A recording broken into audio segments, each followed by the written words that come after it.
I know I was hard on you. Pero, paano ko ba pagkakaanin? You killed my wife. Hindi ako pumatay kay Joy. Hindi ko na alam. Hindi ko na rin alam eh. Mahirap naman din para sa akin to eh. Anak ko rin ang namatay. Kung may pagkukulang ako sa'yo, pinagsisisihan ko na. Okay, Carol, I'm really very sorry. Sorry!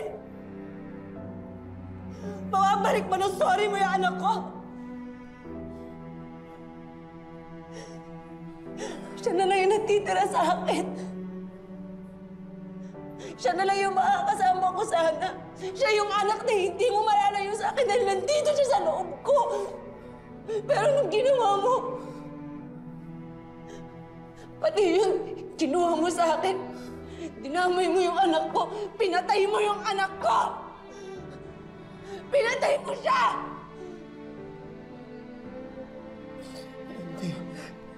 Hindi ko sinasadya. Hindi ko sinasadya. Hindi ko pinatay si Joy. Sinusumpa ko sa Panginoon.